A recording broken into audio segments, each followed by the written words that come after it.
ገናኝ ነገር የለም። እኔ አባቴ በልጅነቴ ሞቷል። አንተ ለእኔ ሞታል። ስለዚህ አሁን ቤቴ ለቀውጣል። ያሰብኩትን ሳላሳካ እምሄድ እንዳይመስልሽ።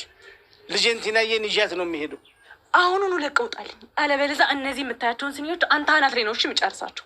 እውነትም አንቺ ልጅ ለይቶልሻል። ለማንኛውም ግን ተመልሼ እመጣለሁ። ተመልሰህ እንዳትመጣሽ በዛው ሞት።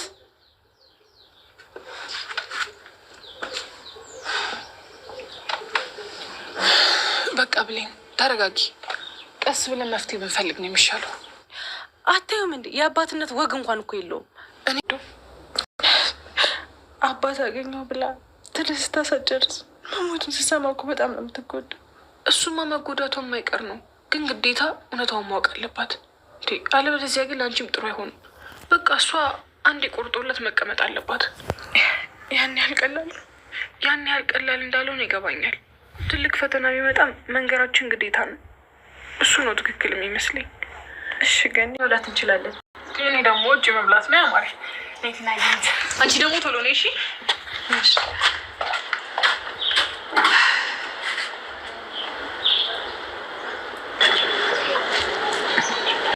ይልቁንስ ሲሆን ከሆነ ነገር ሁለታችሁን ሳይኩ አቤል ናፍቀኝ። የሆነ ከስተመር ቡና ሊጠጣ መጡ። ቡናው ደፈረሰ።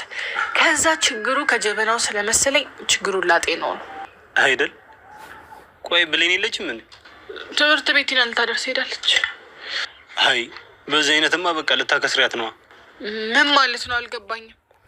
አይ ተይው በቃ። ቆይ አቤል የለም እንዴ? እባክሽ አሁን አቤል ደህና አይደለም፣ በጣም ደብሮታል። ደሞስ ምን ሆነ? ታውቂ አይደለ? ደግሞ አቤል ብሌንን በጣም እያፈቀራት ነው። ይሄ ደግሞ አለ ብሩክ ተብዬ በቃ ብሌንን አልፋታ ብሏታል እኮ። አይ አቤል አሁን ገና ስሜታችን አንድ ሆነ። ምን አልሽኝ? ምንም አላልኩ። እና አሁን ቤት ሆነ ነው? አዎ ሲጠጣ ነው ያደረው። በጣም ነው ያስጨነቀኝ። አይ ለምን ያደርጋል? ቆይ ግን አንቺ ለምን አቤልን እሺ እንድትሏት ተሰምኛት እንዴ? ምን ሆነሃል? ህፃን እኮ አይደለችም። የእሷ ውሳኔ ላይ እኔ መግባት አልችልም። ምን ችግር አለው? ደግሞ አቤል ጥሩ ሰው አይደለ እንዴ? አቤል ለብሌን እስካሁን ጥሩ ሰው ነበረ። ምርጫ ይሷ ነው የኔ አይደለም። ይልቁንስ አንተ ምን አሰብክ? እኔማ አቤልና ብሌን አንድ ላይ እንዲሆኑ ነው የምፈልገው። እሱም አንጠይቅ። እኔ ማለት የፈለግኩትኝ አንተስ ጓደኛ አትይዝም ወይ ነው። እንዴ ባለፈው እኮ ነግሬሽ የለ እንዴ? ዝግጁ አይደለሁም አላማ አለኝ ምናምን ትላለህ እንዴ? በዚህ እድሜ እንደዛ ማለቴ ሳይሆን አሁን ላይ የማስበው ሰው ስለሌለ ነው። ምን እውር ነህ? ምን አልሽኝ? እኔ ስጀምር ምን አገባኝ በዚህ ጥያቄ ምትክ።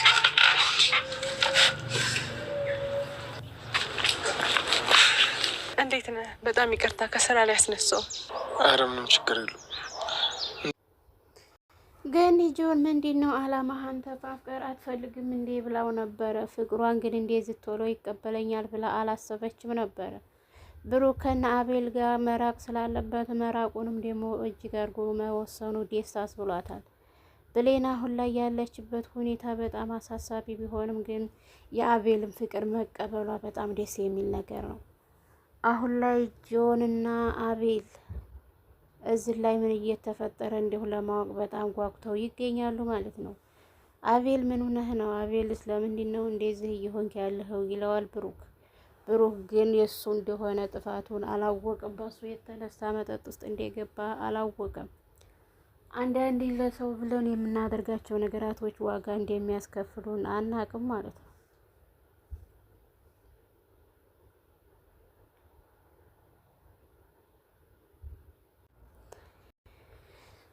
ጆንና ግን ደስ አይሉም ወይ ሲላት አቤል ኧረ በጣም ደስ ይላሉ ያዝልቅላቸው የኔና ያንቺስ ነገር ብሏት ነበር መጀመሪያ ላይ ፍቅራችን ልጅ ይቀጥልላት። እሷ ጋር የኔና ያንተ የሚባል ነገር የለም። ምንድነው የኔና ያንተ የሚያስብለን? አንተ የራስን ህይወት እየኖርክኝ ነው፣ አንተም እኔም የራሴን ህይወት እንትን በል። ገኒ ጆ ፍቅሩን ሲገልጥላት አስታወቃት ትናላት። ዲገመው እስቲ ብላት አሁን ያልከውን ኋላ እንጣልሽ ወይ ይላታል። ኧረ አይደለም ሌላ ያኛውን ድገመኝ ትለዋለች። ነገር ግን እየደገመ የነበረው ደገመው አሁንም አለች። ፍቅር አንዴ ላካስ ትንታም ሌላም ነገር ያደርጋል ማለት ነው። ግን ዛሬ ደስታዋን መቆጣጠር ባቃተባት ሰዓት ላይ የመጨረሻ ላይ ደግሞ የብሌንና የአቤል ፍቅር መሆኑ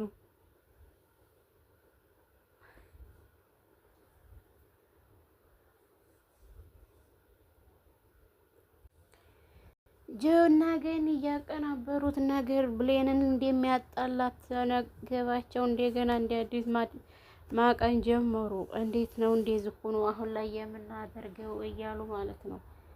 አንዳንዴ የምናደርገውን ሳይሆን የምንኖረውን ነው የምናስበውና ብሌን የአቤልን ፍቅር መቀበሏ በጣም ደስ የሚል ነገር ነው። ቴናዬ እንኳን ደስ ብሏን ዋው ዋው ዋው አለች። ቴና በዚህ ሰዓት ላይ የምትፈልገው አቤልንና ብሌንን አንድ ላይ ማየት ከሚያስደስታት አንዱ ይሄ ነበር። ግን ሁሉም ነገር ከሳክቶላታል። አሁን ላይ ጆን እና ገኒ ለዚህ ነገር አብቅተዋቸዋል። ጆን እና ገኒ አሁን ላይ ያላቸው ትልቁ ነገር ሁለቱም ማቆራኘታቸው ነበረ።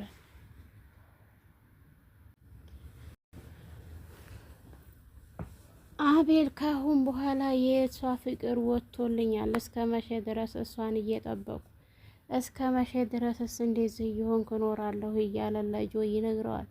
ጆ ደግሞ ለምንድን ነው ቶሎ ተስፋ መቁረጥ ላይ የደረስከው? ተረጋጋ እንጂ እያለው ይገኛል።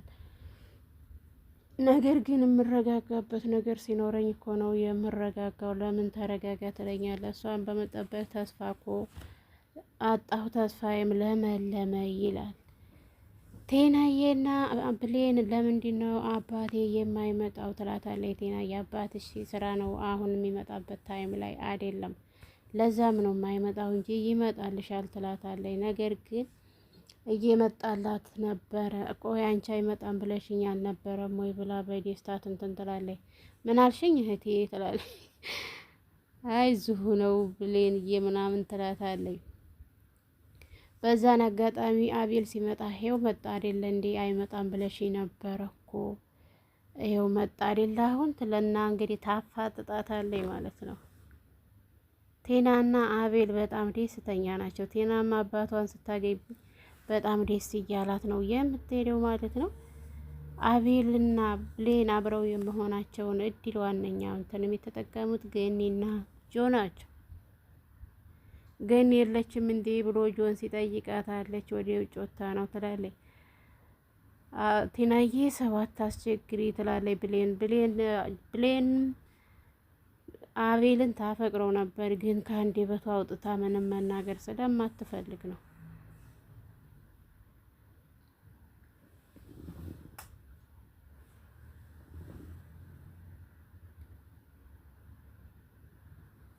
ጆ ምን ሆነህ ነው አንገቱን የቀረቀረው? ገኒ ከሌለኝ ደስታ የለም እሱ ጋራ፣ ገኒ ካለች ሁሉም ነገር ፈታ ይላል።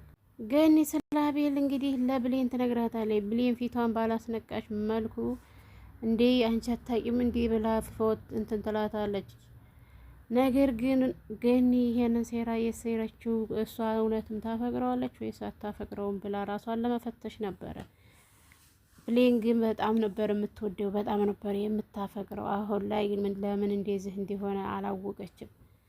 አንዳንዴ የምንወደውን በሌላ መንገድ ሌላ ሰው ሲወስድብን እንትን ይላል። ምን ነው ከፋሽ እንዴ ብላ በምጠይቅባት ሰዓት ላይ ረዴ ለምን ይከፋኛል ብላ ነበር ብሌን የጥፋፋችው።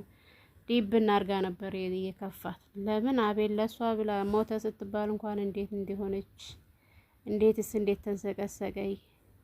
ዛሬ ላይ ሌላ ሲወስድባት ደግሞ ከማየት ውጭ የሚያም ሌላ ነገር ምን አለ?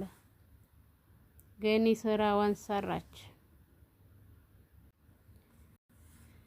ጆው በጥፊ ትመታኛለች ብሎ አላሰበም ነበረ። አሁን ላይ ስለ ፍቅራቸው ብቻ ነበር ማሰብ ያለበት የያዘው። እሷ ግን ባላሰበችው መንገድ ነበረ ሁሉንም ነገር እያደረገች ያለችው። ብሌን ለእኔ ማሰብህን አቁም፣ የምታስብ አታስመስል፣ አንተም የራስህን ህይወት ኖር፣ እኔም የራሴን ህይወት ልኖር ትላለች ብሌን። አንዴ የምታረጋቸው ነገራቶች ከራሷ ቁጥጥር ውጭ ሆኑና በኋላ በጸጸት ትለድማለች። ነገር ግን በጸጸትም ብትጸጸት አሁን ላይ ያላት አንድና አንድ አማራጭ ብቻ እሱም በጥፊ መቶ ከፊቷ ማስወገድ ነበረ። በዛን ሰዓት ላይ ነው እንዴት አድርጌ ነው የመጣሁት ምን እያረኩኝ ነው ብላ ራሷን መውቀስ የጀመረችው። ነገር ግን ራሷን የሚወቀሰችው አቤልን በመታችው በጥፊ ነው፣ ባላጣራችው መንገድ።